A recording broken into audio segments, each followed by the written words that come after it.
ஸ்ரீராம். என் YouTube பார்க்குறவங்க like பண்ணுங்கள், share பண்ணுங்கள், சப்ஸ்கிரைப் பண்ணுங்கள். எங்கள் காலனியில் ஒரு வெங்கடேஸ்வர சாமி டெம்பிள் இருக்குது.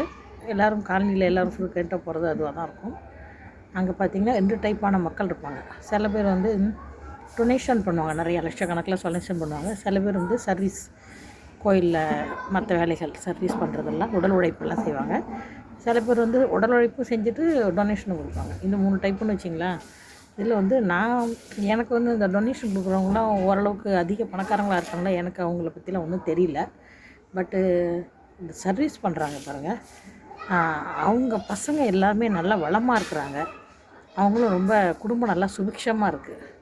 ஏன்னா ஒரு கடவுள் வந்து வெங்கடேஸ்வர வெங்கி வந்து நம்மளை வந்து பணக்கார சாமி இல்லையா, அதனால் அவங்க பிள்ளைங்களெல்லாம் பார்த்திங்கன்னா நல்ல வேலையில் நல்லா செட்டில் ஆகி நல்லா ஒரு சுபிக்ஷமாக இருக்குது வீடு, அவங்க பிள்ளைங்க, அவங்க எல்லாருமே. அதனால் வந்து நம்ம வந்து பணம் கொடுத்து தான் உதவி செய்யணும்னு கோயிலுக்கு இல்லை, நம்ம உடல் உழைப்பாக கூட செய்யலாம். அது செஞ்சாலே நம்மளுக்கு ஒரு ஏழையின் சிற்பில் இணைவிலை காணலாங்கிற மாதிரி ஏழைங்களுக்கு ஹெல்ப் பண்ணாலும் நம்மளுக்கு நல்லது தான் நடக்கும். அதுமாதிரி கோயிலில் கூட நம்ம இது மாதிரி சர்வீஸ் பண்ணும்போது நல்லது நடக்குதுங்கிறது நான் பார்த்த வரைக்கும். முடிஞ்சவங்க ட்ரை பண்ணி பாருங்கள். லைக் பண்ணுங்கள், ஷேர் பண்ணுங்கள், சப்ஸ்கிரைப் பண்ணுங்கள்.